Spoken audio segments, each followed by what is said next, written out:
Ladies and gentlemen, can I please have your attention? What time is it? I've just been handed an urgent and horrifying news story. Now Myers to win the league, yes! And I need all of you to stop what you're doing and listen.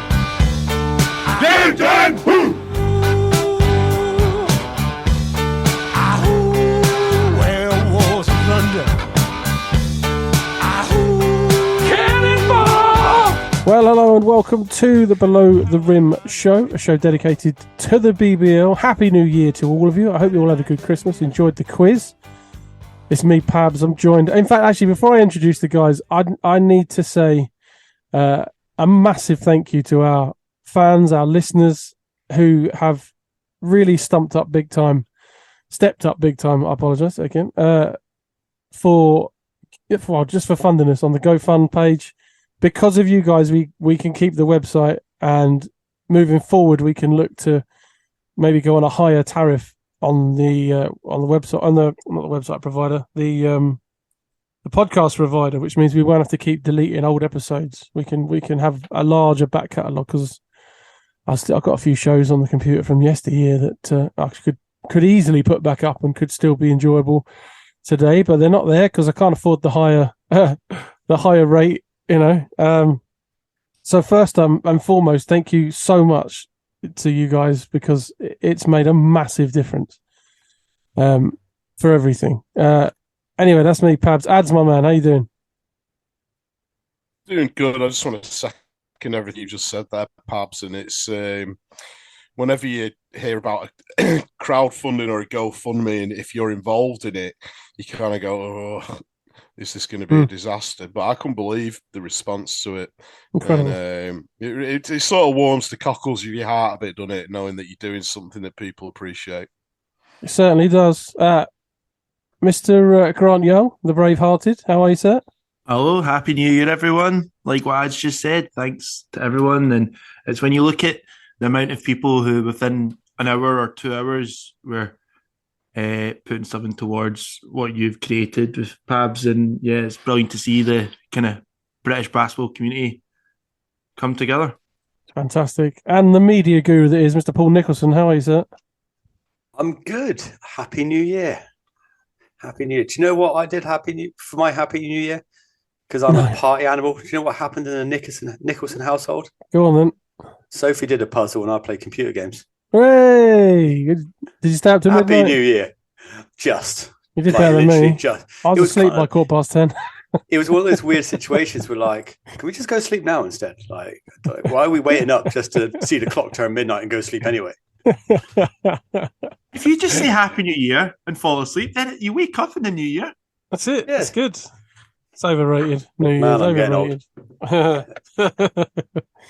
Right, we've got plenty to talk about. Loads of stuff happening over the Christmas period, and of course into the new year. Some pretty exciting games, some blowouts, all sorts. We'll talk about that kind of pub chat style and just see what we picked up and whatnot. We're going to talk about some beef over Twitter. There's been a few bits and bobs cropping up with that. There's a suggestion that there's a Riders Lions Twitter beef.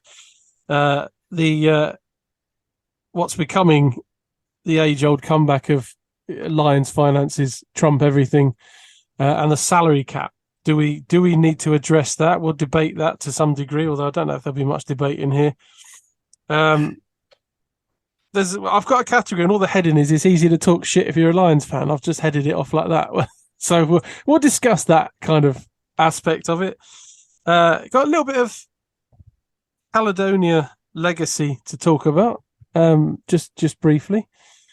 We're going to do a New Year's honours list as well. So we're on and it's going to be on the website. We're going to start to accumulate a Hall of Fame, as it were, that we are going to honour. But why not do it New Year's style, New Year's honours list? We'll come up with a large number. We've had a huge amount of interaction through the website on that, so we'll get on that.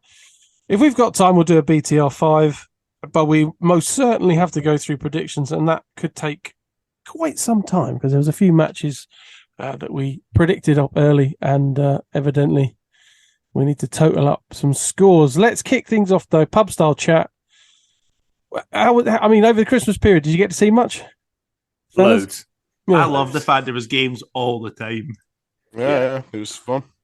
I think what was the first one? The first one was like Leicester, London, and then there was like I'm just looking through the fixtures. When was now. that though? Like 3 That weeks was ago. Leicester, London was. Hello, where is it? I've lost it again now. That was on the 27th. Yeah, that was after Yeah, so our that was last the show. 27th. Our last show was. Hang on, we'll keep talking. I'll bring up the predictions and work out when our last show was. Yeah, But that could have been before, just before it. Maybe. Yeah, the then before. you had 2 games on the 28th, I believe. Newcastle, Caledonia, and Plymouth and Bristol. Our first predictions on that are the 21st. So we haven't spoken. Oh, damn. Since Riders Caledonia. Oh, so I got to go. 89, okay. 78. Right, so there's been ago. a fair amount of basketball. In terms of the league table was. I don't think it's changed a huge amount. Caledonia Gladiators have moved up after mixed results. Let's be honest, over the Christmas period. Cheshire Phoenix had, to my recollection, a really strong Christmas period, including the win just before New Year's against Manchester, which they pulled out of the bag. And I don't think any of us expected that to a degree, because they've really been a little bit inconsistent. And maybe that's harsh, actually, to say inconsistent, because I'm not sure at that stage they'd actually played as many games as we thought they had. They certainly had a bit of a layoff, but it suited them well. 88-73 win over the Sharks, and then 103-99 win over the Giants. They're looking pretty good. What do we make of the Phoenix and their Christmas period? Ads, we'll go to you first, because you're a Knicks. You like the Knicks. Well, I mean, I watched them. Was it last night? The Manchester game. No. And they were. Was it a couple of nights ago? Yeah, it was a couple of nights ago. Oh God, yeah, it was. You know what? 30th, just before New Year. Yeah, they look really good. They look really good. And Cheshire, as we've said for years and years on this show, they get into the groove around about this time in the season, and they start playing some nice basketball. They haven't, as well, they have actually added a couple of people. They sometimes add a big signing around this time, but they haven't this year. But I tell you what, I was texting the group the other night. Larry Austin, that guy, for me, is legit. Got GOAT written all over him. He is so good. He owned that game the other night. He played so well. And Cheshire really caught Manchester on the back foot. I mean, they were up by quite a lot after the first quarter, and then at half-time, Giants were down by, 20-odd points, I think. And it wasn't until the Giants kind of rallied at the end of the game that it actually became close, because it looks like it had blowout written all over it. So 103-99 wasn't necessarily a true reflection of the game, because Cheshire were absolutely superb. Short rostered again. There's guys on the bench. You didn't see Ulfo Hudson get off the bench, for example. And so you're sort of thinking, well, if you can work them into the rotation somehow, you've got a really nice bench there. Will Neighbour played some big minutes. But now Cheshire, look out for him. Say it every season. Look out for Cheshire. They're going to upset people. They're going to give people a game. And come playoff time, as always, they'll be there or thereabouts. Anybody think that? Go on, sorry, Paul, go. I was going to say they've spent well in their roster. They've got good pieces. Like we said I think it's one of the first episodes this season. We said if Will Neighbour can stay fit, he can cause a lot of problems. And we were kind of like about their roster. Oh yeah, they're okay. But actually, the pieces have started to step up. Like Will's playing some really good basketball. Larry Austin, player, doesn't he? Yeah. Will Neighbour's been superb. Yeah, he looked like when he was at Raiders, in that late playoff run for them. He was shooting the ball really well. He was coming off the pick and pop, creating space, and he's doing that for Cheshire. Larry Austin started quite average compared to how he was last season, and now he's just picked up time and time. And then added in like some Marcus Evans and people like that. They look legit. as a team. Plus, as well, they've got one of the best British players in the league in Jamal Anderson, who was outstanding the other night. It took him until the second half to get into it offensively, but the guy just season on season. The guy just gets better and better, and for me, he will forever be the one that got away with the Giants this year. God, There's no team in the BBL that wouldn't want him in their roster. Go on, Grant. Had timings have been better, Jamal Anderson would be the missing piece to the Giants puzzle. I'm telling you that now. Go on, Grant. 100% Giants could do him. But he's the type of guy, the game he missed against us up in Glasgow, Cheshire got absolutely thumped. He's their glue guy. He holds them together in defence. He has offensively been brilliant. His stats never stand out, but a good British three-man in this league goes so far. And add in Will Neighbour finding his game. And Will Neighbour could be the fittest he's been for a few seasons. And add in, like, Larry Austin was the best player I've seen in Glasgow this season, alive in the flesh. I think he's just a phenomenal player. So they've got a lot of good pieces. If they can get more out of some of the guys like Okorobia and whatever else, then they're a team to be feared.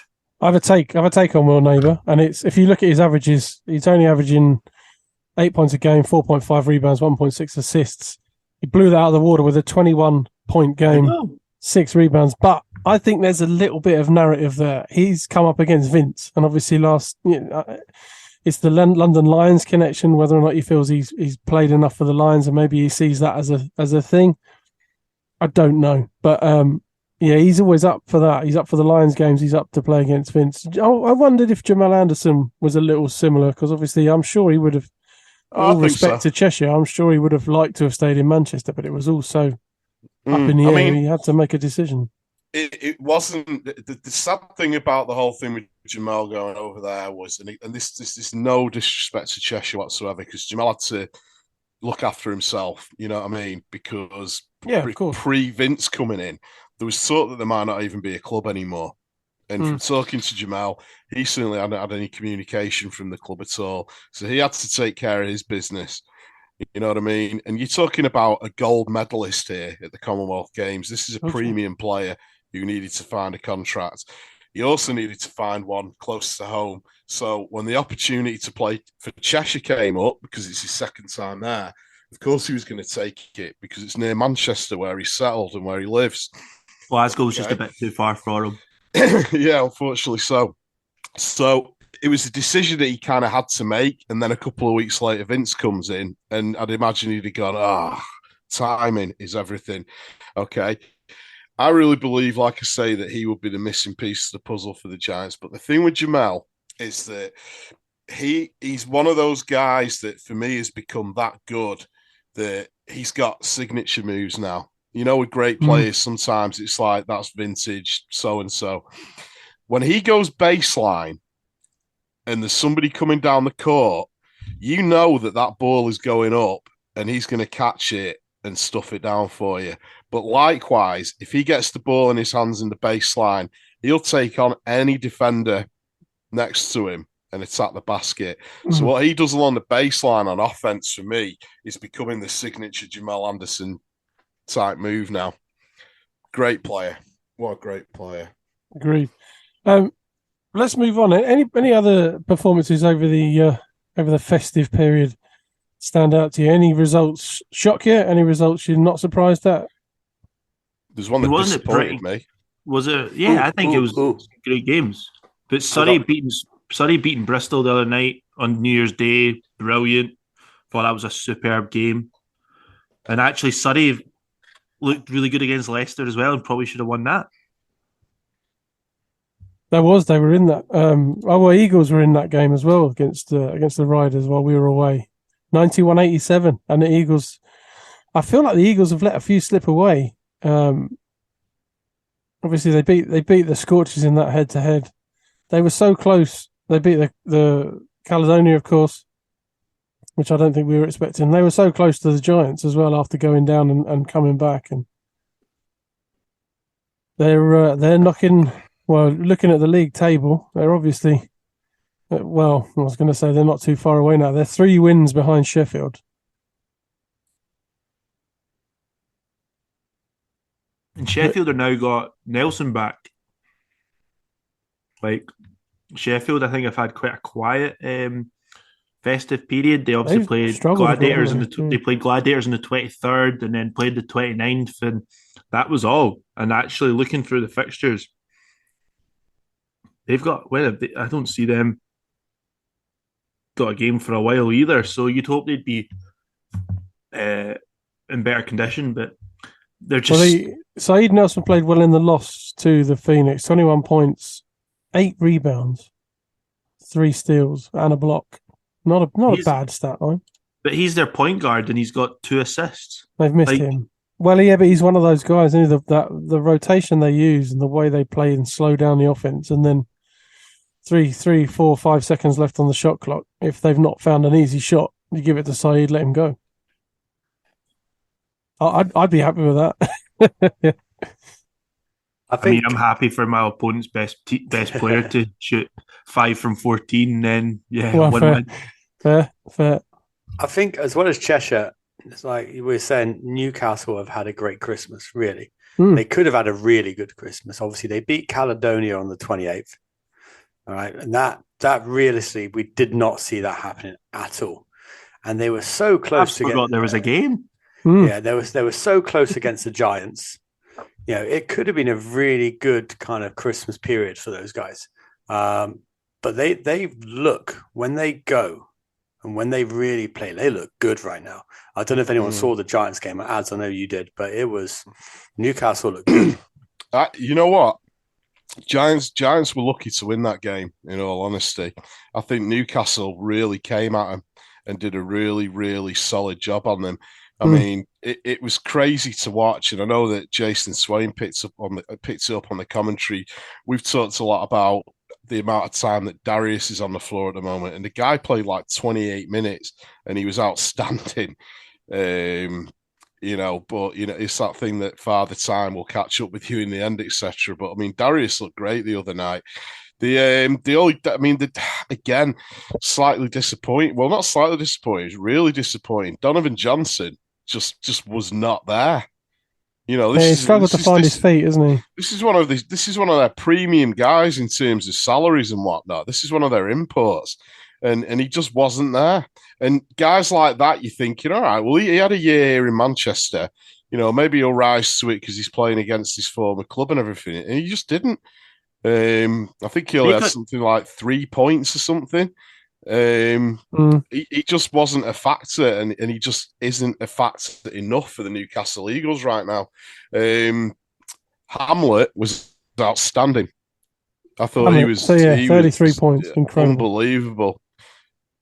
Yeah, his index was something like 36. He was outstanding. Yeah. I tell you who didn't have a good Christmas break. Go on. Yeah, Patriots. Patriots struggled over Christmas. We had 2 tough games, and it showed. I can't hide from it, so I've got to bring it up myself. Yeah, lost to Bristol Flyers, and lost to London Lions. 2 very tough physical games, which we were not there from. Yeah, that was Antonio Williams was there. That's for sure. He had 2 heck of a performances, but as a whole, not a good Christmas for us. No, indeed. Anything else to add on anybody else? Let's rattle off the league table quick. So Lions and Leicester are joint top on 24 points. Obviously, Leicester have played 3 games more than the Lions. Then it's Bristol standing alone in 3rd. Cheshire in 4th. Gladiators and Patriots tied on 16 points for 5th and 6th. Giants in 7th. Sharks in 8th. Eagles creeping up now. They've got 8 points. They've got 3 games in hand over the Sharks, which could, pay dividend. And the Surrey Scorchers from the other night looked like they're used to winning. Like, not seen them look like that all season long. They've only won, obviously, 2 games, and the scout they took, of course, was the Bristol Flyers, who have been on a bit of a roll and one of the top teams. Like we just said, they're 3rd, standalone 3rd, and the Scorchers kind of they got themselves their noses ahead and didn't really look like giving up the lead. They always had a bit too much for the Flyers. I don't want you go on, Grant. Yeah, I think when you look at the league table, with the exception of maybe what we said before, Bristol, we've not been far off what we're predicting. And obviously, Manchester, with a few games in hand, will go up. But we're looking at a league table now where London are top, games in hand. So we were right in that one. But then there's actually not much between a lot of teams. You've got Sheffield playing 18 games, Manchester games behind, Gladiators are games behind. The mean game average is probably about 16 or 17. So if you've played less than that and you've got a decent few fixtures coming up, like I look at what we've got a tough weekend. We've got Manchester and London. You'd hope we travel to Manchester, put up a good game, and then you never know against London because, well, they've dropped games, but you've got Gladiators who are sitting 8-7, but come next Monday, that could be 8-9, or it could be 9-8, or whatever. Like, it's the league is that close this season that midfield battle from probably third to actually the whole way down, potentially third till ninth. Like, it was going to change a lot over the next few weeks. We're going to move on, but before we do that, a little while back, probably not that long, but a little while back, we had a little opinion. Myself and Ads had the opinion that the Eagles and the Scorchers would not be making the playoffs, even at this early stage. Grant and Nicholson were confident that they still had a chance and they still could make it. Do we still feel good about these predictions, fellas? Yeah, sound it. Like I said in that conversation we had before, Patriots hadn't won a game until January last season, and they made the playoffs. There's a whole lot of basketball to play. We're not even halfway through the season. Grant, my man, you happy with it, with your prediction? Yeah, we look at someone like Surrey who've still got 20 games left this season. A lot can happen in 20 games. Ads, my man, do you think they're going to make the playoffs? I don't know, man. There is a lot. There's a long way to go, but they've got a big victory, which is great. I'm made up for Lloyd that he got that W, especially against an informed Flyers. That'll do the team's confidence no end of good. But I mean, they have got a monumental mountain to climb, really. So I don't know. I'm going to stay on the fence with it. I'm going to stand by it. I'm going to stand by it. Eagles and Scorchers, I don't think will make the playoffs. Are you jumping off that now, Ads, and jumping on the fence? I'm not jumping off it. I think it's because I want Surrey to make it. I really do want them to make it, but I just think that at this point, but I said it on a show a couple of weeks ago, I'm not that bothered if they don't, because I think that there's going to be good things happening in Surrey, and yes. I think that when you talk about rebuilds, I think this is a genuine rebuild, with Dan Clark at the helm. If Lloyd sticks around, there's a really nice infrastructure there. So, this season may just be just one of them, write it off, and then begin your rebuild next year. Because Surrey feels like it's in a different scenario this season. Mm-hmm. Like the last few seasons, it's felt like, it's guys in between contracts, or we've got a sold out Surrey Sports Park, so it's fine. But there genuinely seems like under Lloyd, they're playing a better brand of basketball. You're seeing guys that are willing to move a bit more, less isolation, one-on-one, whatever you want to call it.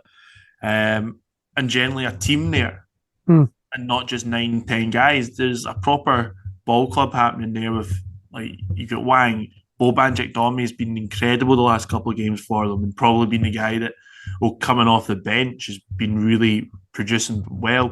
And let's be honest, we've all said it, a fit Andrew Lawrence is league leading Andrew Lawrence. He had a good game as well against the Flyers. Right. Enough. Can I just say, one other thing I just want to say is that just on the back of that, Surrey don't suck. You know what I mean? It's not like they're this team that are at the bottom of the table and they suck, because they don't. They play some nice basketball. Newcastle, up until recently, have sucked.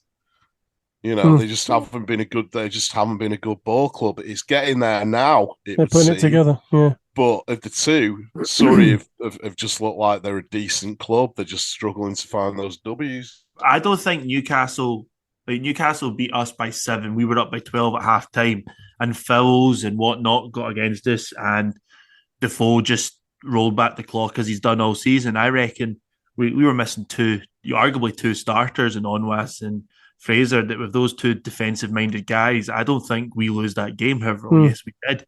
So I think we're saying Newcastle had a good festivities, but they've got three import bigs, big guys in Everett, Johnson, and French, who none of them are offensively doing anything massively. French is a big boy, but other than rebounds and blocks, if that's what he's on the court to, fine, because they've got Hamlet. But you almost have to think, well, what are the other two? Everett played, I think, 3 minutes or something, and Johnson, as you said, is only getting 3 points. So I still think Newcastle, as you said, ads, they did suck. They beat us. Maybe says more about how we played, and I think I prefer Surrey over them still.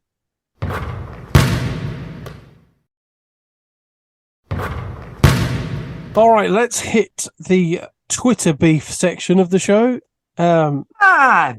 Let's start with Lions versus Riders, which is way back now on the 27th of December.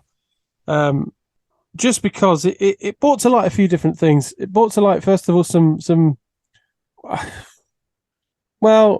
risk of being on the negative, I was going to say Christmas period, at risk of being on the naughty list, but it's a bit late now. But some bitter Riders fans, to say the least, and some very cocky Lions fans as well, which made for a great thread, which I enjoyed quoting.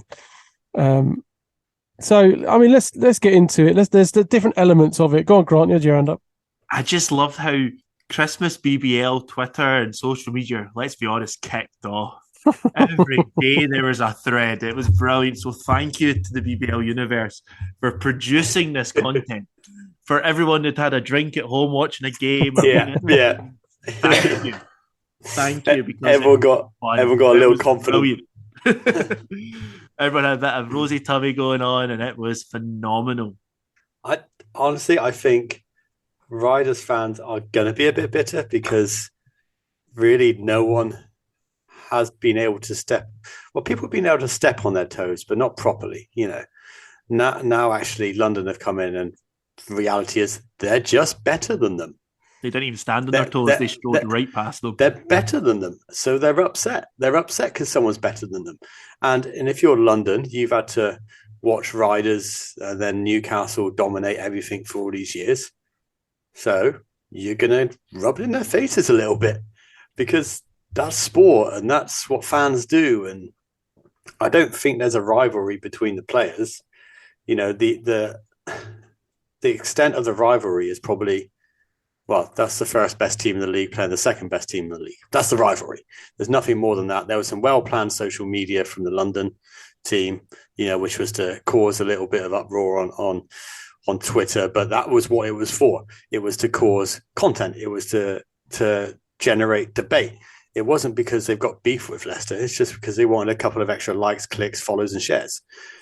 But it's one of them in particular was, and I'm just scrolling through Twitter now trying to find it, was billing it as the biggest rivalry in the BBL. Oh my, behave yourself. Yeah. Just because they're the Some two of the best fans teams were doesn't as mean well. It's a rivalry. No, that's just Leicester going, well, that's the team that's going to beat us now. So if we want to win something, we've got to go through London. Well, the thing is, though, did you guys catch the interview that I did with Patrick Whelan after the Giants game? Yes, I think I did. With Aaron Menzies as well.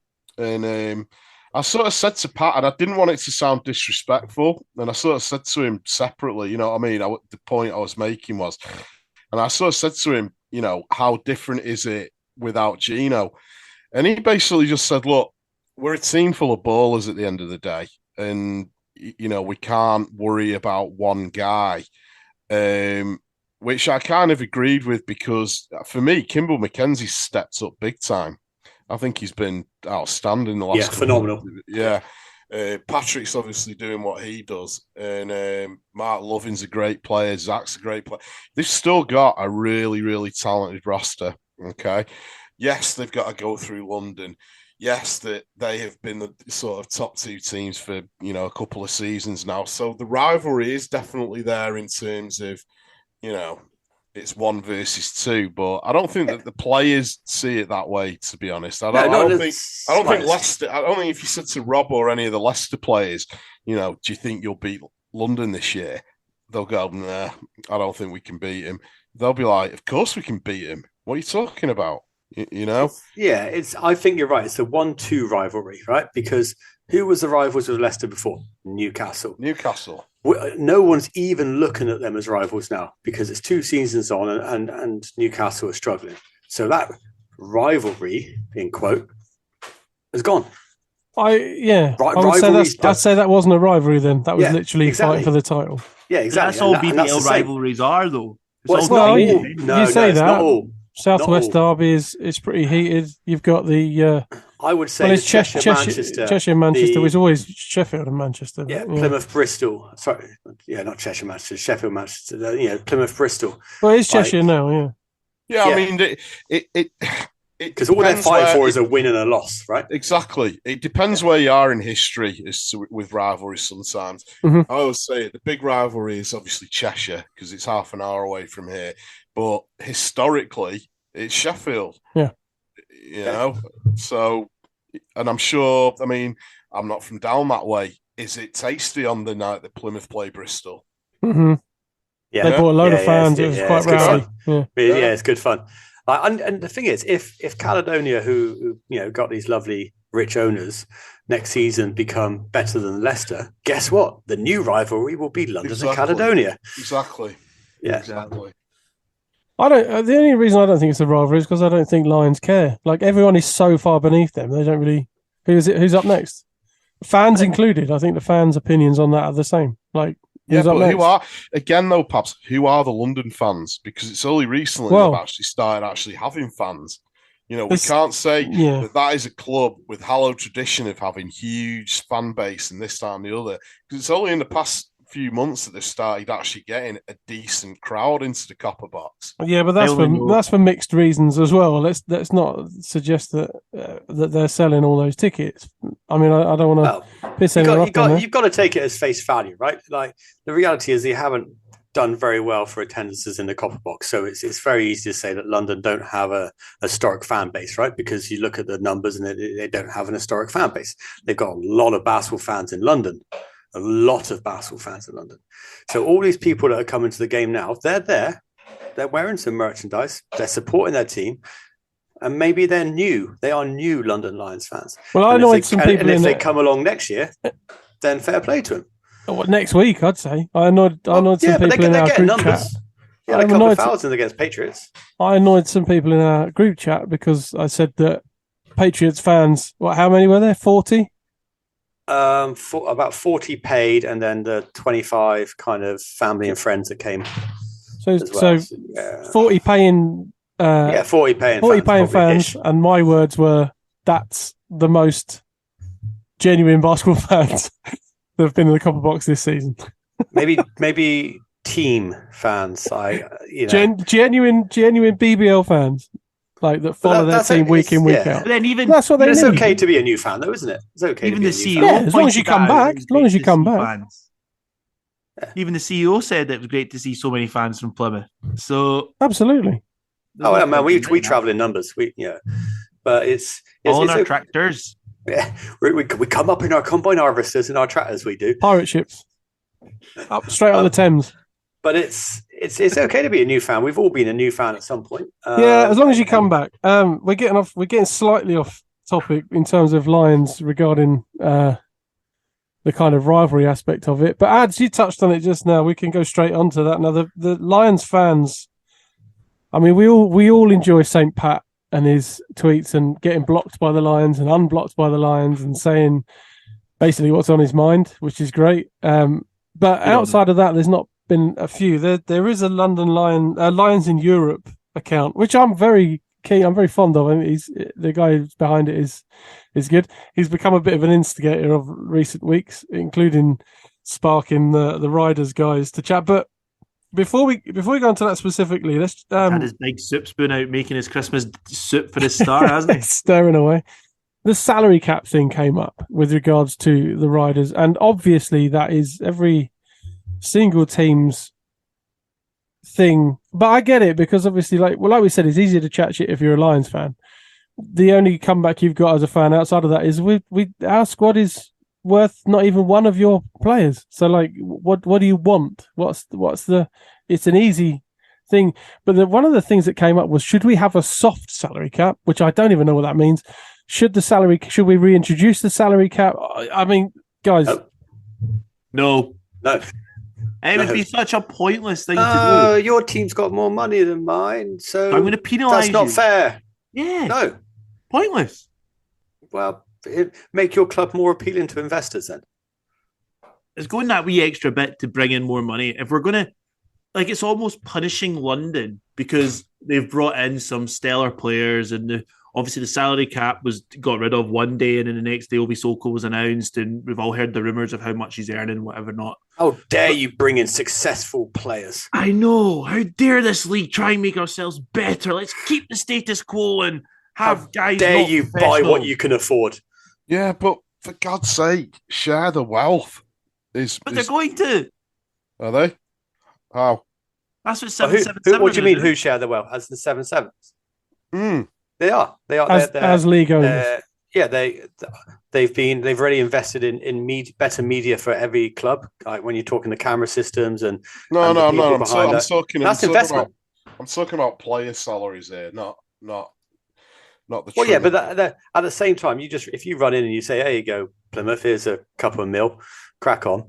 Like as a club, then all you're going to go is go, well, this seems easy running this basketball thing. Someone else is already paying for all my money. I ain't gonna bother selling merchandise. I ain't gonna bother pushing season tickets. I ain't gonna bother getting sponsors in, because that's not a sustainable plan, is it? It's, the amount of positive meetings there's been with the new owners and the owners of the clubs and the new owners and media personnel and commentary personnel and everything else. They are investing to build. They're not.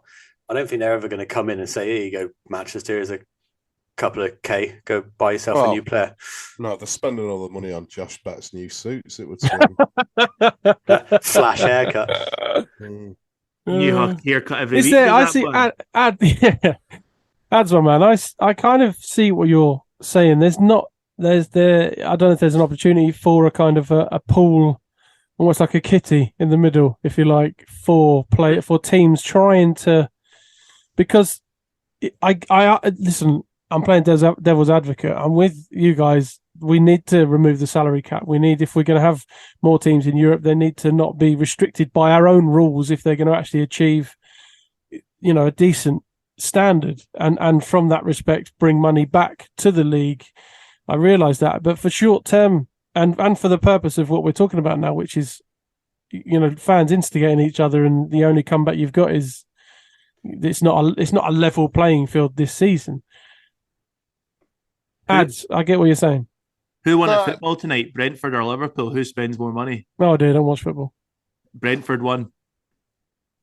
Who's higher in the league? Who's higher in the league table? Because obviously Bristol have beaten London and Sheffield have beaten London. Well, that's but who's exactly top? the point. That's exactly but that's the point. The beauty of sport. That's sport. That's what makes sport beautifully amazing to watch. It would if it was closer. But at the moment, we're looking at myself personally. I look at the league table and I look from 2 down. I don't bother with 1. And I've rarely watched the Lions fixtures because you should. They're brilliant to watch. They are great. They're great to watch. But after a quarter of them just passing around and finding the open shot and it gets. I'd rather watch a close. Do you know what I mean? I'd rather watch an exciting close game. Yeah. But should they be coming down a level, or should everyone else be going up a level? Well, that's what we're saying. That's what Ads was suggesting, is that there's not.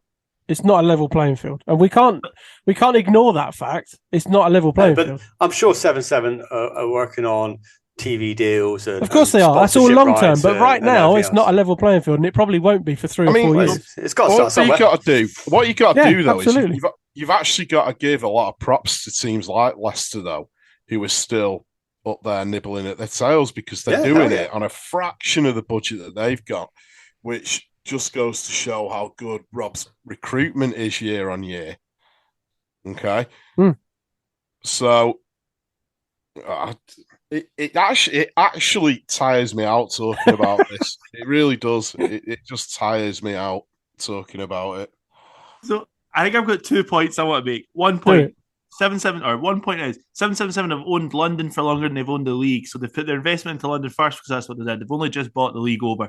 Let's wait and see what's happening. CEO's already talked about having a central pot of money that what will happen is they'll Well, there you get go. because of everything coming in will then be shared equally. So it's then up to individual clubs to go out and make themselves better, more appealing to new investors. If you're not going to give the shit to make your team better, why should you be in with a chance of getting more money or moving up the league? We shouldn't be accepting. So my second point being, there's so many even British players who the second they get an offer from a BBL team laugh at it and don't even acknowledge it, don't even look to talk money because they see historically the BBL being bottom rung of European basketball and where they go to end their career. And hopefully seeing guys like Luke Nelson, Ovi Soko, Tariq Phillips, Mo Soloade. We've got guys across the country. Dan Clark came back. We had Kina Chara. These two were like the first guys to come back. Guys who could easily go make money in Europe or across the world. Like Brexit could actually help us in this instance.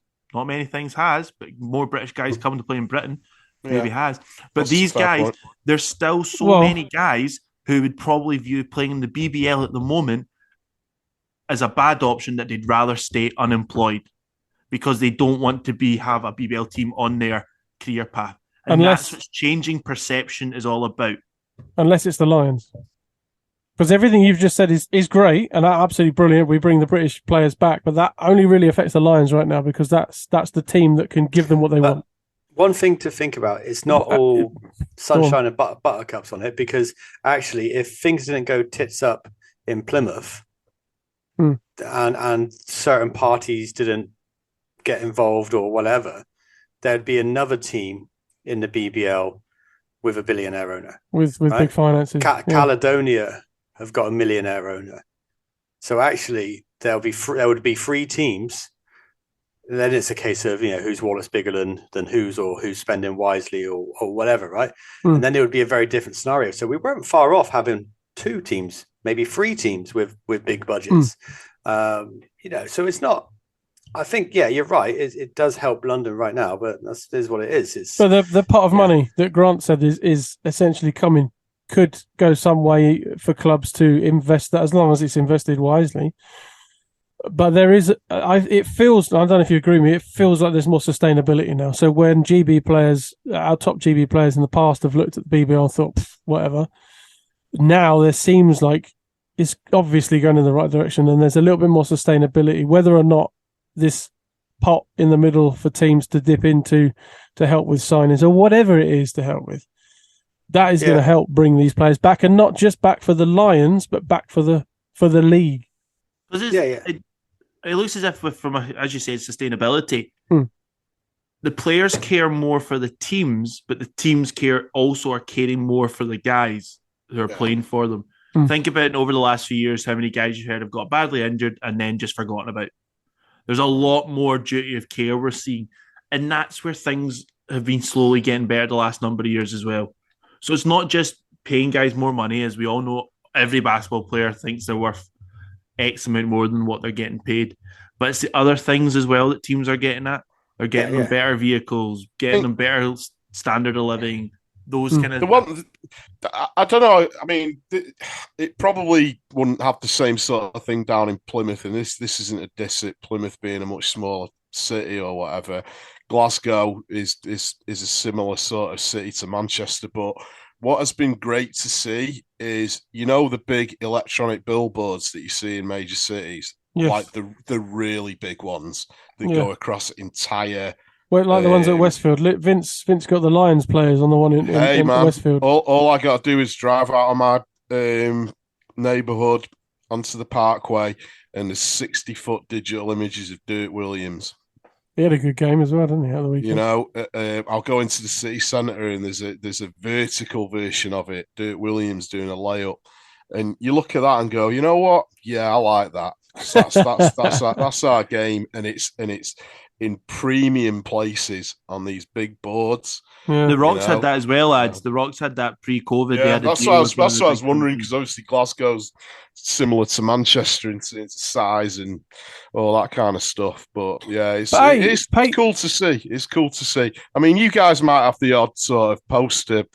Well, let's not take the piss. Patriots would have had that on a cinema-sized screen, which used to be on Royal Parade, but they took it down because bits of it kept... It was like a wind tunnel. So Bits of it instead, kept we'll go on the off. back of Pablo's bus. Hooray! Are you on the buses? No, Is it on no. the buses? No. It There should are. be. They used to be. They did used to be. Every Pabs just bus puts that his own Pabs sticker on it. drives. Every bus Yeah, Pabs yeah. is on, he puts I know. on.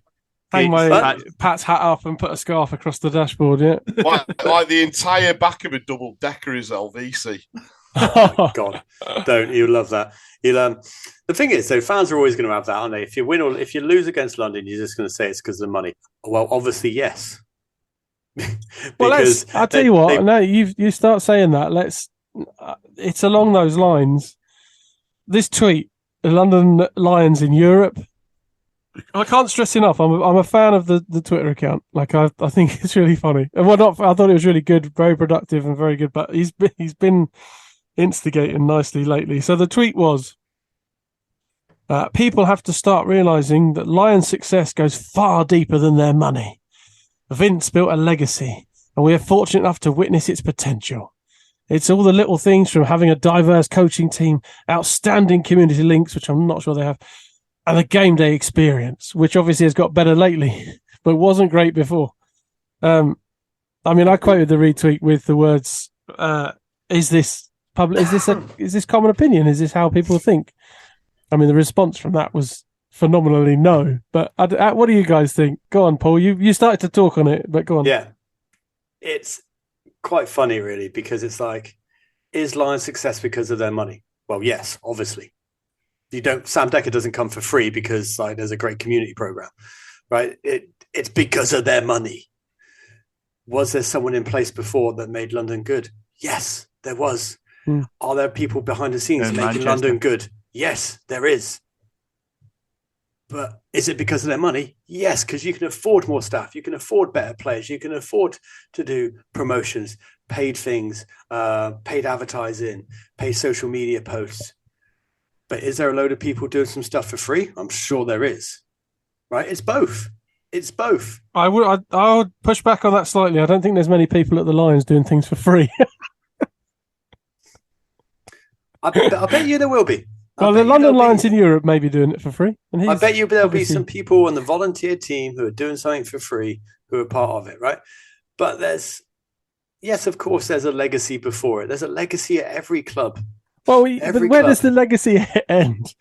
Because obviously there's no real... In my opinion on this one, the only thing legacy-wise is that without Vince, there's not a team in London called the Lions. Very true. Very Without Vince, true. There's no Lions. But that's not good or bad. That's just a matter of fact. Everyone has good stories about Vince, things that he's done, things whatever. But there's no doubt he's taken a lot of risks over the times and maybe upset people along the way and whatnot. But it's just a weird tweet. It's a weird tweet. Grant, would you guys be sick if you didn't have money? No. Right. Adam, would you have Ramon Fletcher if you didn't have money? No. Everyone's got money. It's just about how much they've got. They've got more. They've got better players. Golly. Thing is, you could measure it in terms of progression, couldn't you? So Vince, they didn't. I mean, they were the whipping boys. Hemel, going back to the early years of the BBL. Hemel and Watford, they had a couple of years where they were, in the playoffs, out of the playoffs. I think I went back to Hemel again, but obviously the Milton Keynes Lions, where they again had no silverware, always up and around the playoffs. Nigel Lloyd was player coach, and then he managed to get them to London, and that kind of kick-started a bit of a change. They progressively improved. He got lucky at that though. He took a massive risk to leave Milton Keynes to go to London. That could have easily been a one and done. Yeah. But he managed to keep it sustainable. But there's a progression. In terms of legacy, there was a definite progression in terms of what they were doing. They hadn't won the league. They got in Justin Robinson, Ladarius Tab, Brandon Peel, and they achieved the league. They didn't win the playoffs that season. I think it was Cup and League, I think it was that season. And obviously the Royals won the Cup. But then there is a marked sort of spike, if you were to do a Venn diagram, as it were. 7-7 coming in, Vince going out, bang! It's gone skywards, and the one reason for that is money. All the Yeah, dollar but bills. it's obviously money, isn't it? And you put things in perspective. Before London came in, someone else had money, but it just wasn't on the grand scale of it. It was just more than the next person. Mm-hmm. You know, and then well, I said it through the Leisure Centre era. If you could afford Charles Smith or Drew Sullivan, whether or not you'd worked out some cunning way to make the council pay for Drew Sullivan's wages, you're still going to win the League Cup trophy or whatever. Yeah, it's always been money, and it's then you get maybe a few teams who've got roughly the same budget. Then it's about coaching, recruitment, and everything else. And there's still a little bit of that. There's no doubt about it. You can have all the money you want, but if you spend it on shit, you're going to get shit. Right, but you spend the money wisely, you recruit wisely, then you're going to be okay. We got some T-shirt slogans coming out of this show just from Mr. Nicholson. There, ads, my man, you gone quiet. Just bored talking about London. Can I just comment and both compliment, but also ask where's mine that you two are wearing matching hats tonight? I know we didn't talk before we went on. It's embarrassing, isn't it? Yeah, it's all right. It'll all be coming. Grant. Don't you worry your little. Just because Paul and I have such fabulous hair, but hey, I got a full head of hair, me. It's just unsightly. Yeah, just on my. This most definitely you should be on the Gladiators bench, mate. I envy when I look across that bench. Me and Joe Hart, all four of us on that bench. That'd be amazing, wouldn't it? But it's incredible. Just also, let's go back and talk Lions again for a couple of more minutes rather than beards. Go on, 2 seconds, because then we're going to talk Caledonia. We don't need to. We do. We look at the amount of increase they've done off the court, but even just looking at the support cast on the bench, you look at the difference in investment and all that stuff to, say, Manchester. They had more empty seats at the on the Manchester bench than guys filling it yesterday, that home game. Yeah. And you're seeing that across the league, especially at away games. People obviously travel with less staff. But that was one thing that stood out massively for me when I was watching yesterday. The away team filled the bench a lot more. And you see London, they have guys working on the bench. You've then got the guys who aren't listed. You've courtside as well. And I wonder if that's where teams are missing out on. It's the extra personnel that probably make the on-court stuff or it makes the players on-court even better. And if you see that, like this season, Gladiators have travelled with a physio and their team manager, whereas in the past it would just been coach. Yeah, there's we had Darryl Wood there, we had Alan Keane there, we had Mitchell, the team manager, we had the physio. So that's where you see that increase from a Gladiators point of view. Newcastle always travel with a few bodies, and that's where I think we'll see the league going over the next coming months is more people travelling from teams as well.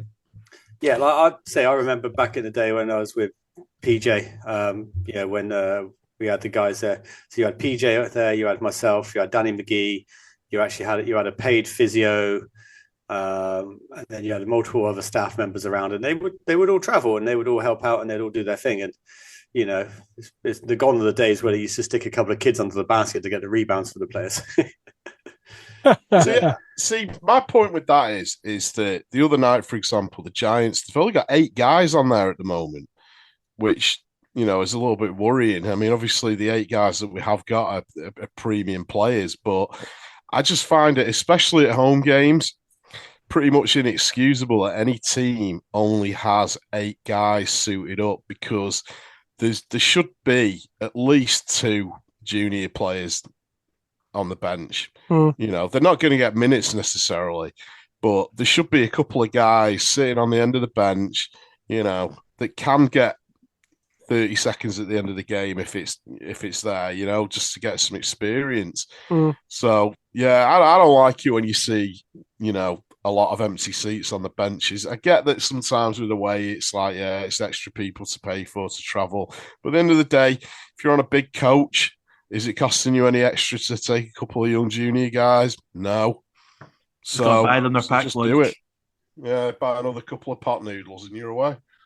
Let's turn our attention to Caledonia. We've been talking legacy, and I think there needs to be some sort of explanation regarding Caledonia Gladiators' Glasgow Rocks legacy here? Because, Mr. Young, sir, I'm aware that you've tweeted regarding Kieran Achara as being a bit of a legend up there for the Rocks, and obviously going into Caledonia Gladiators. Some people seem to think they're not the same thing. And I suppose I get it. Massive change in the summer, full name change. And yeah, you had people talk about, well, fair enough if they changed the first name. We've been Edinburgh Rocks, we've been Scottish Rocks, we've been whatever newspaper and car dealer Rocks, Glasgow Rocks for a long time. So having a full change is massive. And I get that. What was really good at the start of the season, and it's probably worth sharing, and I'll try and find it and we can share it for our account, was the video that the team did where it got guys who'd been about for a while explaining what the Rocks meant, where it came from, and then what Gladiators means for the future. I think at the time it was a massive shock for a full kind of basketball community to understand that. And hey, you guys on comms still say Glasgow. Oi, I don't. Even as a collective, Nicholson loves a mention. Hey, even Mark Woods, Kieran Achara, it's okay because it's such a massive name for a long time in British basketball. The Rock's name was around since about 97, 98. So when you look at this, the length since then and the amount of teams that have come and gone, okay, historically we've had teams like the Sheffield Sharks, Newcastle Eagles, Leicester Riders who have been around for longer than that. A team of the company of the Rocks have been around since the kind of mid to late 90s and they're still going strong. So a new direction's always going to upset people and things are going to change, but it's very much from when I speak to people in the organisation, you just have to look on game day, like it's still Ian McLean, Ted Berry, Sterling Davis, Gareth Murray, who have got their jerseys retired, their jersey numbers are retired, and that's hanging up at the arena. Good. If it was a fully new club, that stuff wouldn't happen. We wouldn't be, it's 20 years this season since the Rocks won the playoffs, which obviously I tweeted about last night that Josh said it was on the BBL B player, and I was sitting watching that till almost midnight last night. It was brilliant. I loved it. It's still the same club to me, and okay, it takes a while to get used to the name, but Kieran Achara is very much a Glasgow Rocks, Caledonia Gladiators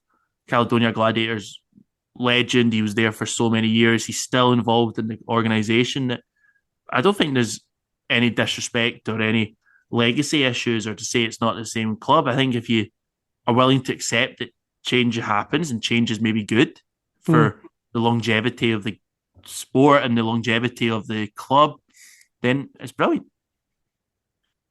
There you go. I don't think we need to say any more than that.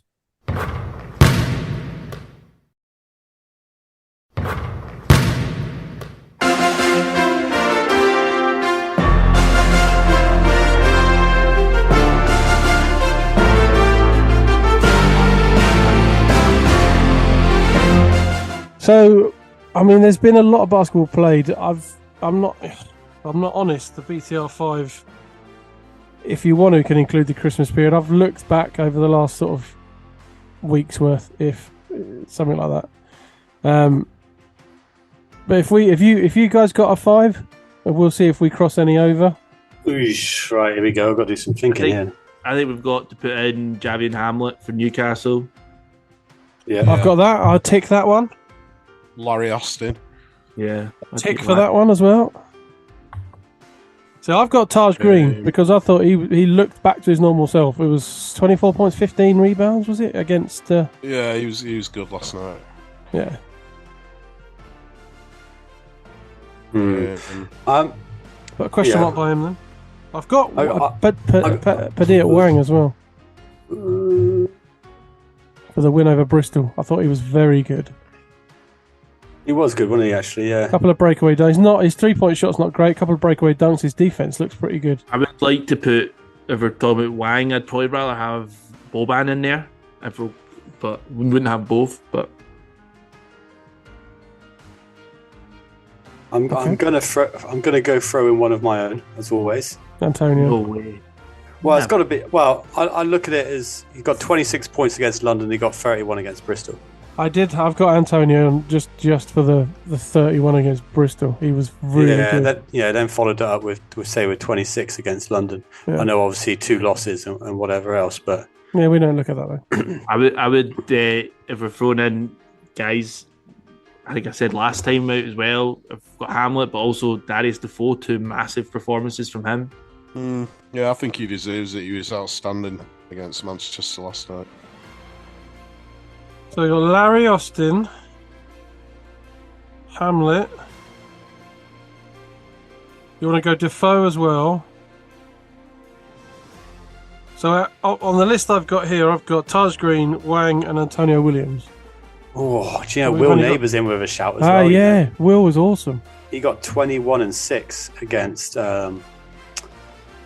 Manchester. And he was very good. I mean, don't forget Larry Austin. He's on there. He's the first. He got 20. He got 20 against Manchester. I'm happy to put he is a Will game Neighbour changer. See, I think if we're looking at people that have done maybe a couple of big things for this 5 who have been big performers for their team over the festive period, I'd put Antonio, Darius, Hamlet, Larry Austin, and then one other. You know, if there's a guy that I think we should all have a wild card where it's like it doesn't matter what it is, you just have that guy in it. Well, I tried to do that before because I had do you know who mine would be? Mine would be Mark Loving. I don't even need to look at his stats. I just have Mark Loving in the team every week. I fucking love that guy. He is one of my favourites. I fucking love that guy. Yeah, it's solid. His career stats are his season stats: 14 points a game, 5.6 rebounds, 3.1. See, London's the annoying one because London they won 2 games, right? They beat Leicester. They won 3 games, sorry. But then you've got on one game Decker's got in like 24 points, and then the next game Luke Nelson's is topping it with 19 points. Hibbert was really impressive as well, actually. Costa Cooper's had a good game against the Pats, but I didn't think he stood out massively. But he should have had a good game, shouldn't he? He stood out as he's a foot taller than everybody else. Yeah. So we've got Larry Austin, Hamlet, Defoe, Antonio Williams. We need one more, fellas. Oh, we've had a shout for McLovin. I've actually not put any of my guys forward. The only one would be Jeremiah Bailey, but I don't think he was better than the 4 we've already mentioned. So if he's number 5, I'd sneak him in. But I still think Wang. Sorry, struggle with that first name. Wang. I would like, if we're going Wang, I'd still argue that Boban had a better kind of festive time, maybe. But Wang did have 24 at Leicester. Let's just throw a complete curveball in there. Bell from Bristol, 17 points against Patriots, 8 rebounds. Very good performance from him. You know what? I'm going to just go with Wang now because I've just seen that he was 21 and 9 against he was, and they needed a win. But he was also 24, 6 and 4 against Leicester. Wang it is. They will wang him in there. Wang him in there. So let's read that 5 out. Larry Austin Jr., Hamlet, Defoe, Antonio Williams, and Pedet Wang. How would Josh describe him? Is it the South Sudan King of South Sudan? Your Highness, South Sudan Airlines. It was good. It was fun. I love it. It was fun. Air Wang. Air Wang. Air Wang.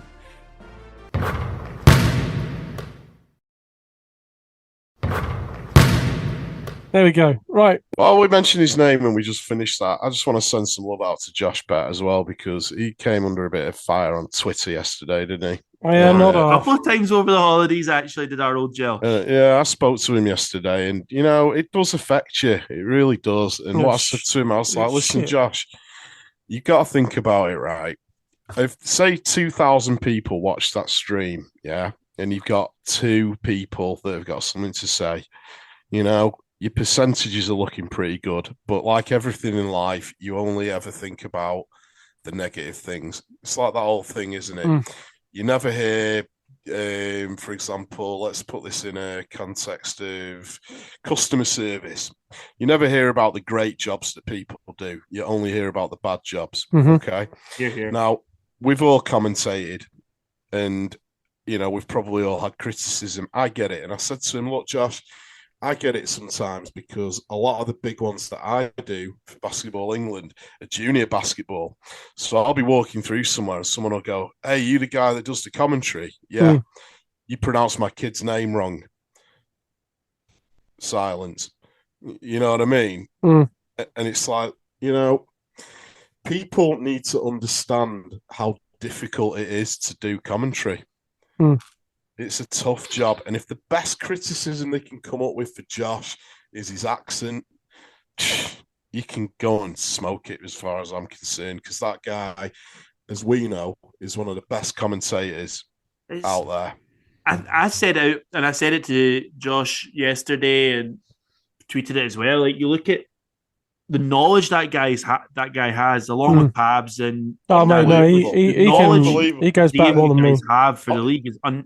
But on a worldwide basis, of course. Talking about players in leagues all over the world, and it's like the guy's like an encyclopedia. Yeah, it's brilliant. It's insane. Like his knowledge of Israeli basketball, and like Europe. Like, obviously, we were joking during the pre-season about like, would Ruban be able to do it on a cold night in Cheshire and all that? And he was telling us stuff about everything. Like, it's an absolute fountain of knowledge. So he's a superb commentator. There's no doubt about it. He's one of my favourites out there.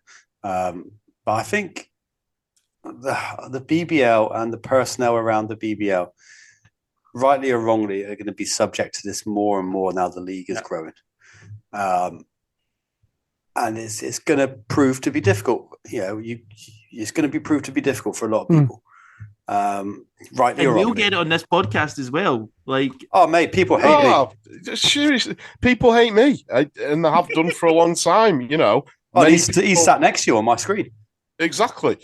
Many people at my own club despise me, but it's just, if you're going to put yourself out there publicly, you've got to expect it. You know what I mean? I'm long enough with the two for it to be water off a duck's back. Yeah, it does affect you, though, when you're trying to do the best job that you can, and people then come up with a quick comment, and you just go, and you have no idea what goes into. Hey, I got one guy that anytime someone else is on commentary, he bigs up Pablo and the other person. Anytime, and it's deliberate because I'm not on it. And then anytime, is that Grant? I won't name names because I'm not that sort of person. But I am. Who is it? But then anytime there's like blame me, a photo which they're not liking or a video that they don't like, they'll be like, "Whoa!" And you're like, "God, man, have you got nothing else better to do? Like, you're not bored of this stuff by now?" I suppose it's just what we just said about legacy stuff. It's the same kind of issue. People make a comment on something, and people produce content, and someone comes out of a negative comment, 1 in 100 or 1 in 200 or however many, and it's like, well, you know what? If everyone else is liking it, brilliant. Yeah. Well, that was my comment on Twitter in response. It was each to their own, I guess. Everyone's got an opinion, but fact of the matter is, Josh is one of the best, if not the best, doing it in the BBL right now. And you don't get your stuff shared worldwide for your commentary and highlights of like how. I wonder how many thousands, hundreds of thousands of people saw his commentary on that Giannis dunk in the summer, for example. Yeah. Well, I mean, he had the one that went viral in that Spain game, didn't he? Mm-hmm. The guy that was on Hustle, where he's like, you better give Adam Sandler a call. And that's what it's all about. That is what it's all about. That's what it's all about. So, but his knowledge is our brother in arms. We love you. His knowledge is way beyond mine. Like, he can remember random players, what years they played, how many points per game they got. Like, I've got to look that stuff up. Yeah, there's me on commentary talking about what I had for dinner the night before. You barely remember that. You're not wrong. Right, Josh, we love you. We're going to move on, though, and we're going to move on to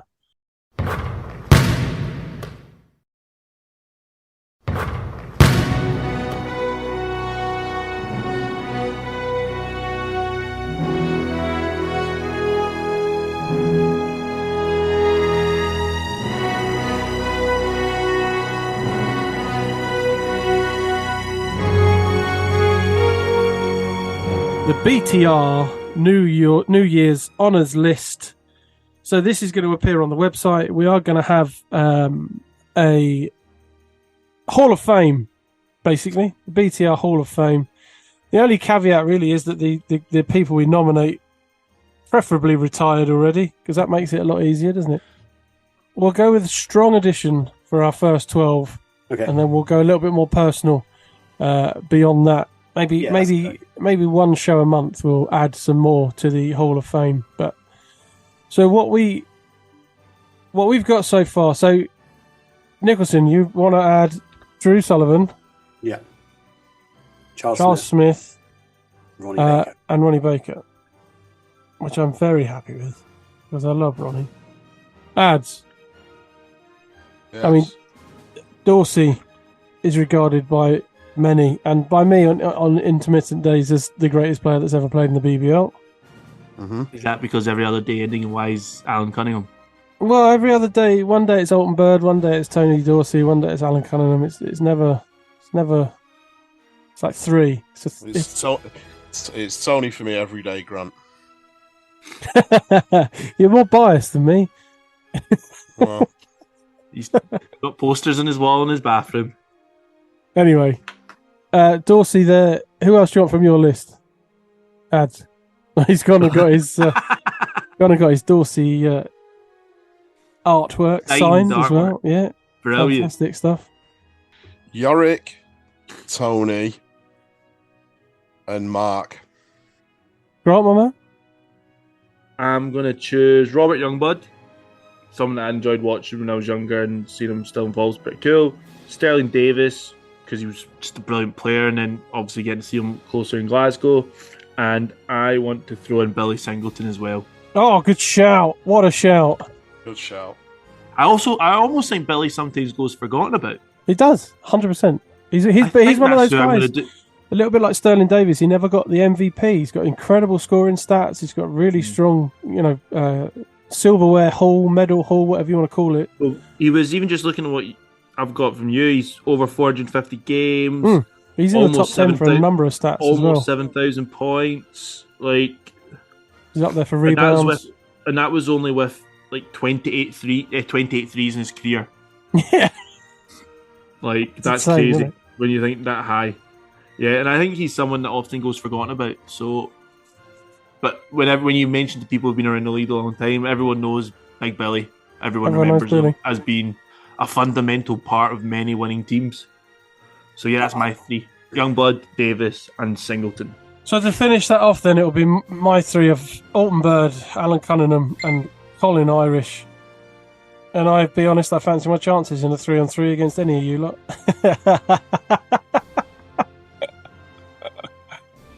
So our first 12 that's going to be honoured in our Hall of Fame: Drew Sullivan, Charles Smith, Ronnie Baker, Tony Dorsey, Yorick Williams, Mark Robinson, Robert Youngblood, Sterling Davies, Billy Singleton, Alton Bird, Alan Cunningham, and Colin Irish.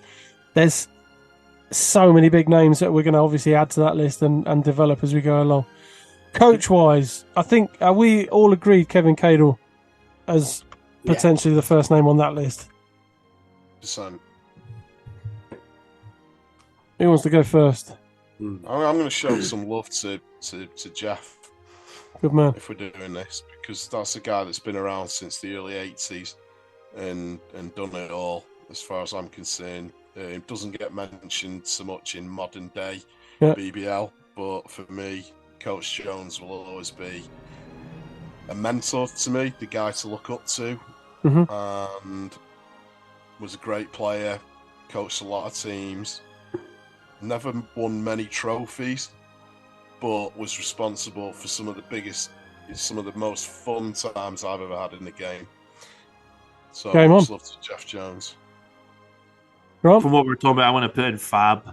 I think his record as a player coach is probably going to be never beaten in the accolades he won as a coach. Okay, maybe during, as you described, the leisure centre era, but he still produced some quality teams, some quality wins, and his tenacity as a coach won them a lot of games. Nicholson? So they've got to be retired just from the BBL? I think that's what we're going with. Yeah, So you've gone Jeff Jones, you've gone Fab. Who are you going with, Pabs? I'm torn. I'm going to see where you go.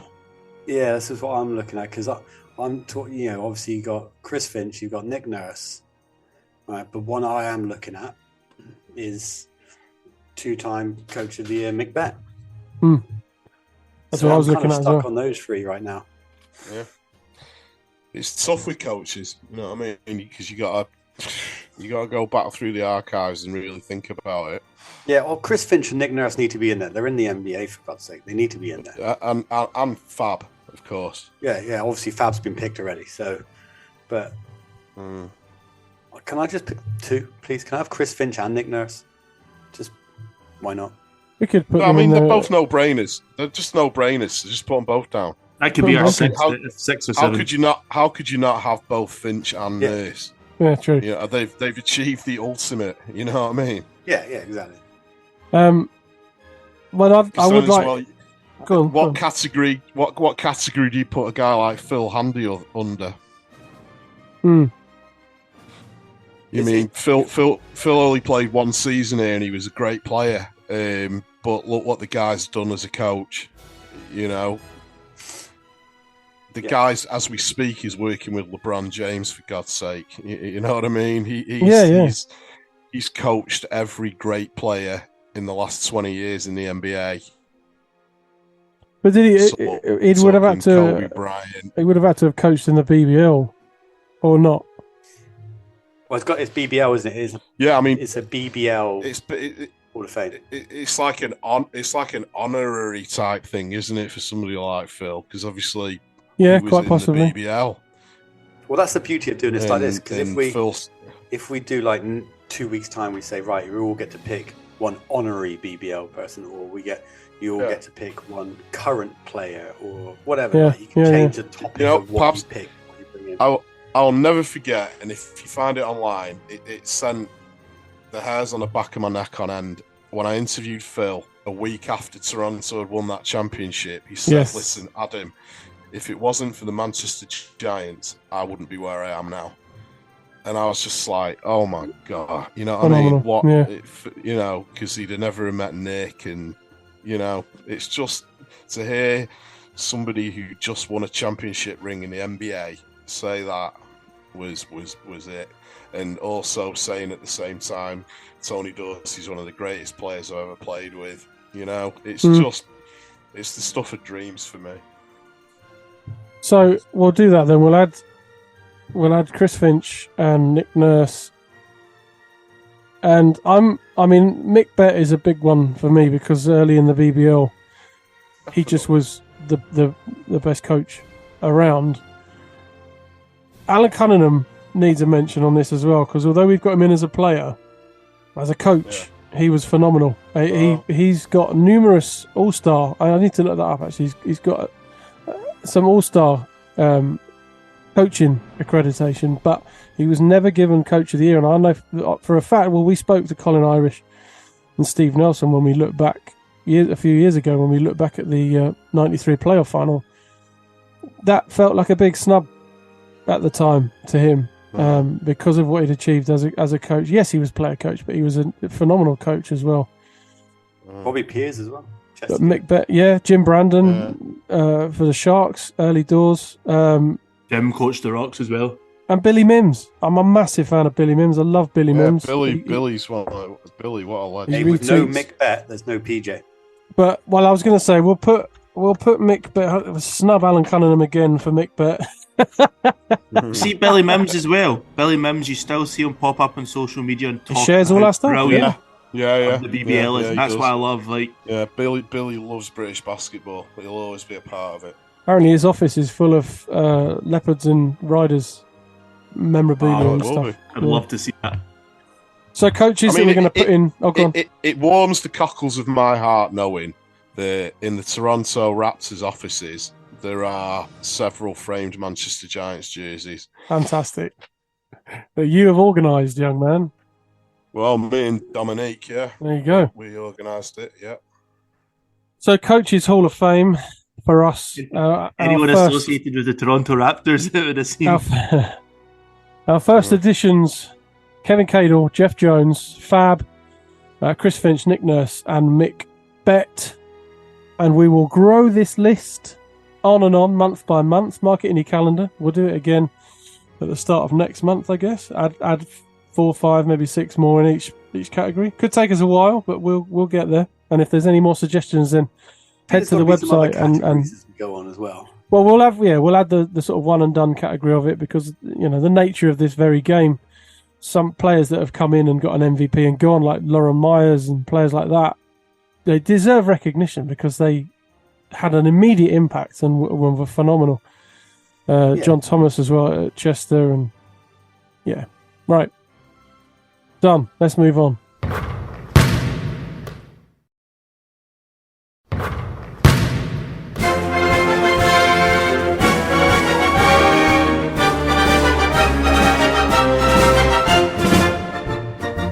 It's predictions time, and we'll see if there's been any league changes. We've got to go right the way back, of course, to hang on, 18th, 21st. We've got to go back to Leicester Riders, Caledonia Gladiators,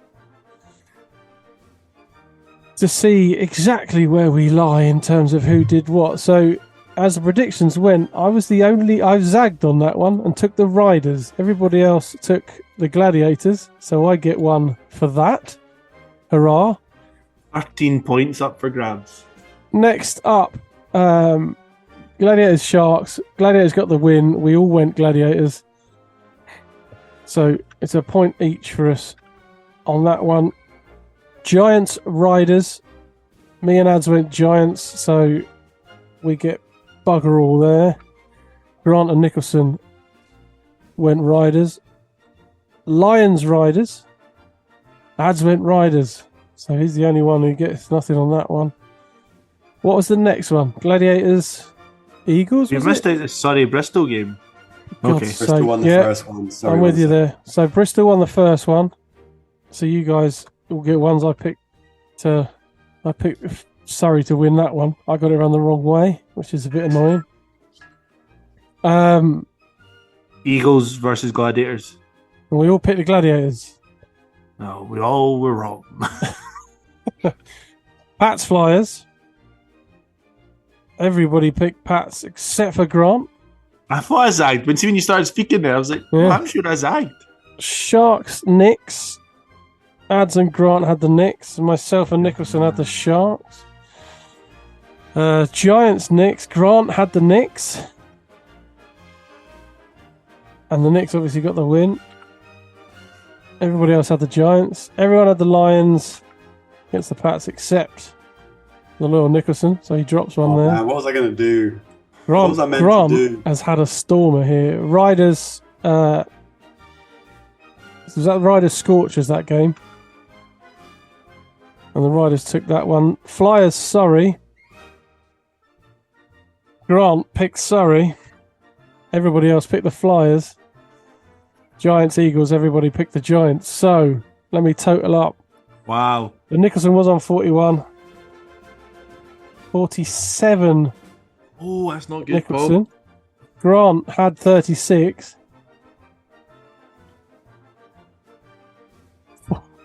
47. Grant. Come out of nowhere for that. Ads was on 34. 40 for Ads. I was on 38. 44 for Pabs. God.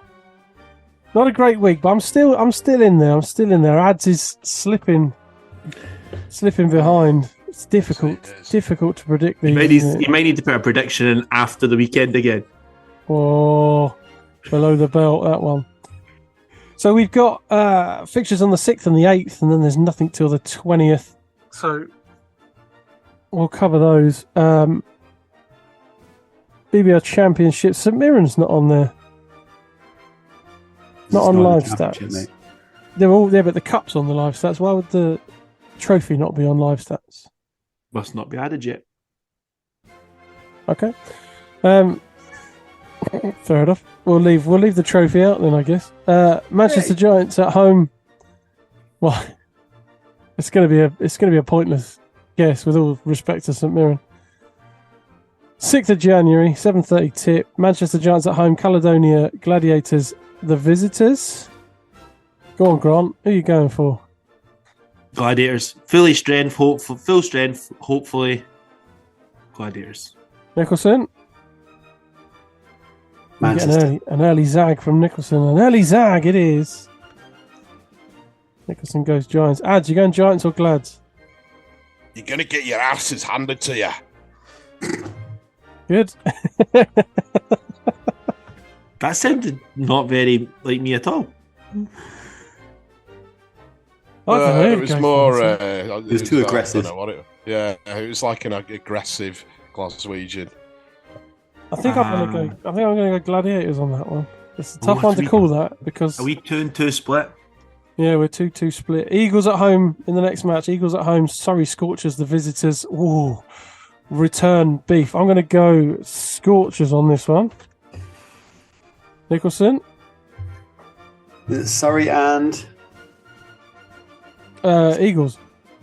Eagles at home. Oh, see, last time I went. No, I'm going Eagles. Eagles. Yeah. Going Eagles. Ads. Oh. Heart says Surrey, but head saying Newcastle because they're at home. So we're going with head or heart? Head. Grant? I'm thinking it'll be Eagles too. That home crowd make a big difference for them. Oh, so I'm the only one. I'm the zag on that one. Tabs. I'm the zag. I could get one back there. Last one on the 6th of January. Bristol Flyers at home. Leicester Riders, the visitors. That's been an interesting fixture over the last couple of seasons. Who hasn't gone first yet? Nicholson? Riders. And Riders. Ads? Riders. And Riders as well. Grant? Riders. Oh, I'm going to zag on that one as well. I'm going Flyers. A weird sort of dip in form for the Riders, I reckon. For the Flyers, sorry. I think They only lost one game, mate. They're due a all right. Let's not dwell on it. I think the Flyers are due a big win, and I think it was going to be at the expense of Leicester. Anyway, January the 8th, all afternoon-ish, early evening tip-off, 5 p.m. and a 5:30. Caledonia Gladiators at home. The visitors are the London Lions. Is Grant going to do it? Grant? Only one team are winning this, and they playing blue, right? 5 o'clock Sunday. I'll be there. Gladiators are winning. Gladiators. I'm going to go Lions. Ads, my man. Sorry. Lions. Nicholson.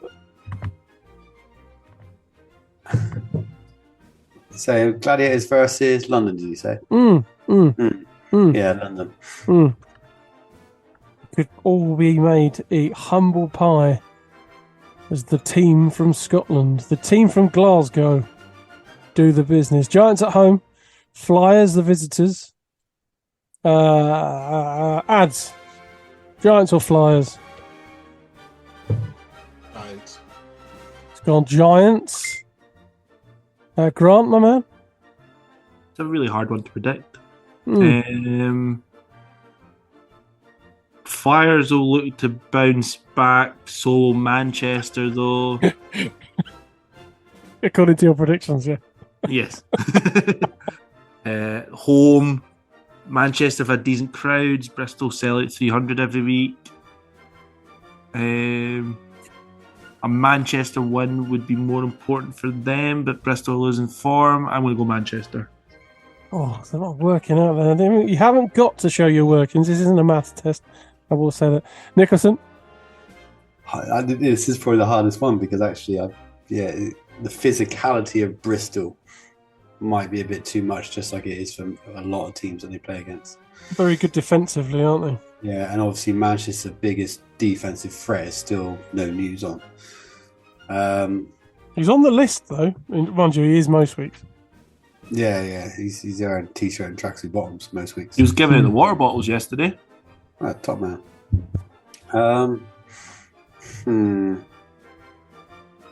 I want it to be Manchester, but I think it's going to be Bristol. So you're going Flyers. I'm going Flyers as well. Sorry, Ads. Last fixture then that we're going to pick on this one. Cheshire Phoenix, the home team. The visitors are the Plymouth City Patriots. Nicholson, get yours out of the way. Well, we got St Mirren the day before, obviously. We've beaten Cheshire already at their place. So, got to back my own. Grant, my man. Next. Ads. Who is it again? Cheshire Phoenix at home. Plymouth City Patriots visiting. Cheshire. Screw all you guys. Yeah, I need points. I'm going Knicks, I'm afraid. They're on a bit of form. Patriots have had a bad Christmas spell. I know that the... That's 2 weeks, 2 shows in a row. It is. You're going against us. It is. I'm really sorry. Why you don't give him a t-shirt? I need the wins. I need the predictions. Pabs needs a jumper like you're wearing right now. Very, very smart, may I add. Still got the merch is looking good. There we are. I think that's it. Let me just check, make sure. Yeah, no more fiction until the 20th. That's a big layoff. Is there a British international? No, don't forget there's trophy games as well. Oh, and of course, and they're not really useful, really helpfully. They're not on live stats. Good. There's Derby, Wales, London, Worthing, Pats versus St Mirren, Eagles versus Gladiators. Can't remember what the other one is. Hey, big shout out to St Mirren. No, that's an absolute trek and a half. They'll have. Yeah, I've been in contact with them today, actually, trying to get some information from them as well. So. Good. Good still luck trying to the to guys. still trying to change my shift, so hopefully I'll be there with you on the comms. You have to be there. I can't do this one alone, Pabs. Can't do it alone. I should be all clear too. The hype video is going to be tricky.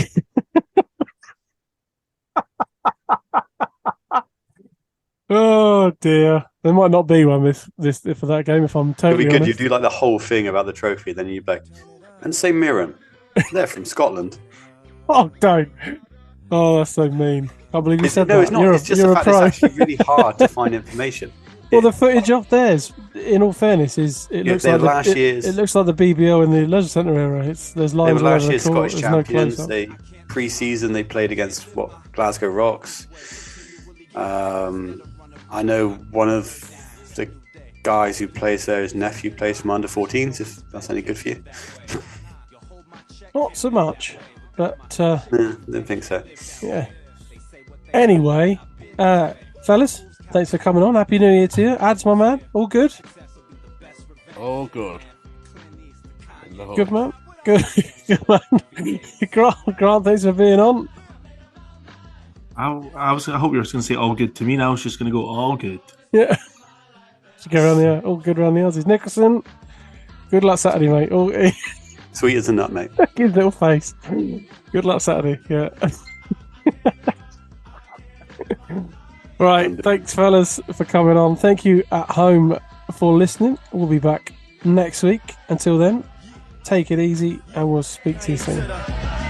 My favorite girl wanna leave me just because I got a girlfriend. My freak girl told me now she a Christian. My white girl wanna move back to Michigan. I'm pulling girls off the bench like a 6-man. I'm in the club doing the same old two-step, while I'm makers doing the same old two-step. I had my money on my mind, I was thinking green. She a pledge, aka she was pink and green. I want a good girl, she want a gentleman. We saying the same thing like a synonym. I wasn't really spitting game, I was scrimmaging. My penmanship so hard in censorship. I'm a Chicago win till Chicago wins, till we blow like Chicago win. I don't know what's better, getting laid or getting paid. I just know when I'm getting one, the others getting away this way. Yeah.